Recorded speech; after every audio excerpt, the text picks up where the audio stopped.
like to really, this has been a great 2 days for me. I'd like to thank Isha and all the contributing authors for really excellent work, thought-provoking, insightful, and providing evidence on an area that has long been under-researched, particularly on the region, and providing us with a wealth of information going forward. What I also loved in this group is what Isha was pointing to, which is the interdisciplinary part of the group, not just having all economists, but having those from different disciplines and bringing everything together. And I think I'd love to see more of this going forward in ERF work.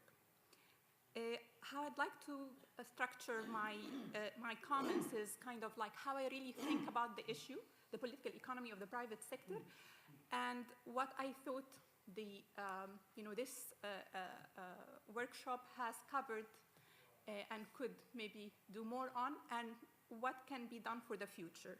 So for me, when I think of this issue, I think of the private sector as really kind of rational economic agents who are after maximizing profit and removing barriers to their business.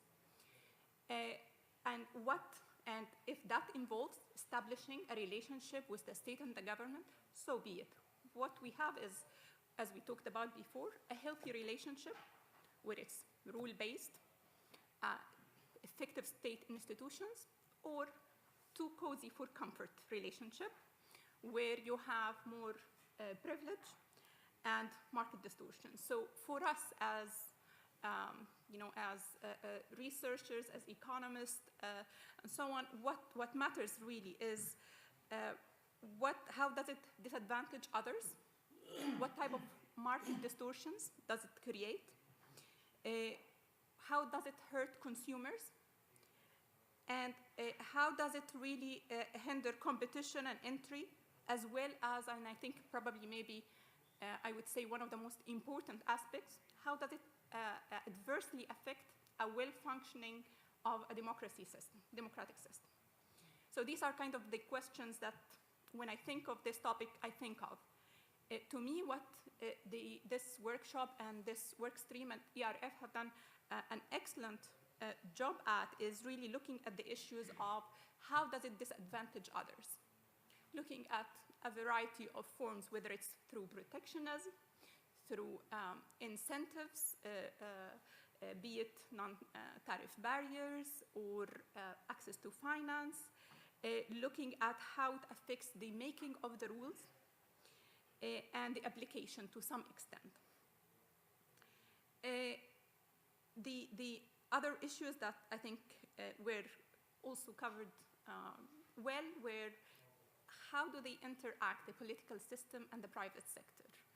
For example, particularly with the work that was done on Turkey and the procurement, that's a good example on issues of the formulation of policies and regulation and so on, and I think which was a bit referred to in Dr. Abla's presentation, where you have basically a businessman being in the government. So you're, in a way, you can think of it as being the operator and regulator, and hence whatever you're going to design is not just an objective function.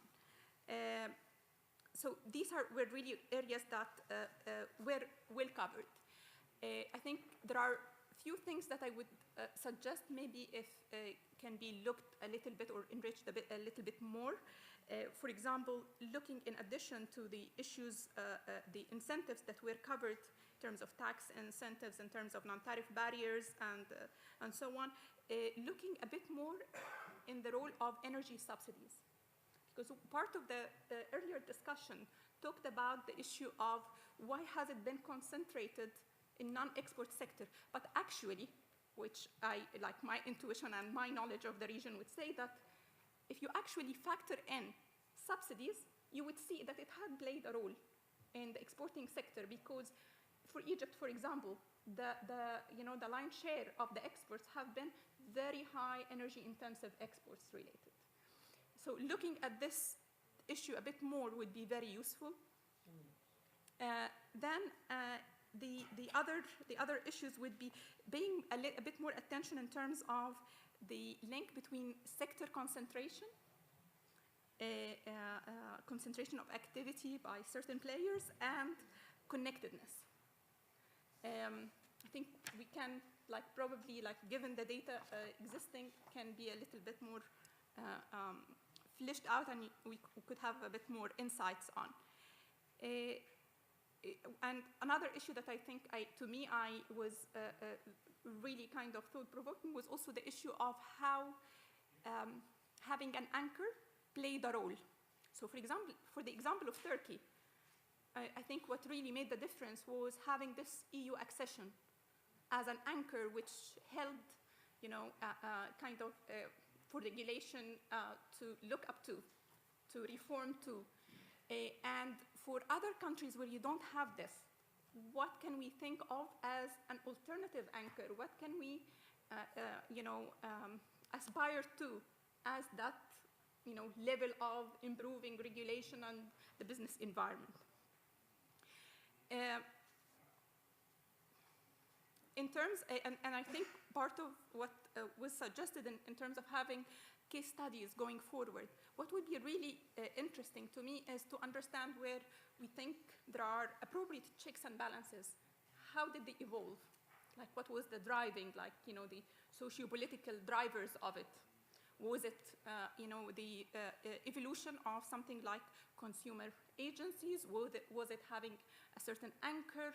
Was it economic crisis? What really triggered? What type of things and what type of lessons can we learn from the evolution of it that we can kind of draw lessons about going forward, and how can we maybe, create agents of change for improving these type of deals?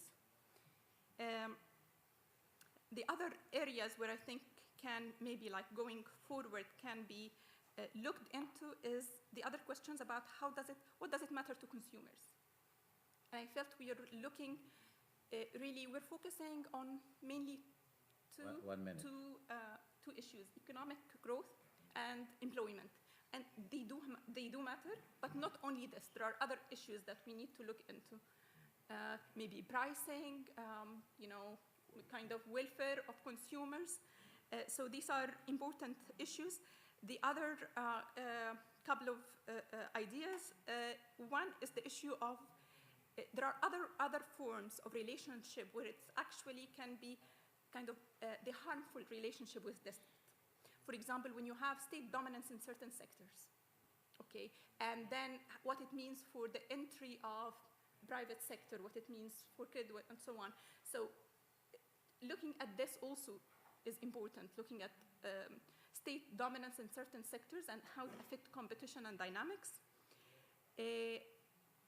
As well as, and I think this is a bit more difficult and would help having other disciplines in the group, the role of private sector and media ownership and how it affects the policy making I think is a fascinating issue that we can learn a lot about the region, because that's one of the channels through which it doesn't have to be just funding. It can be, formulating the public opinion about an issue. So I'll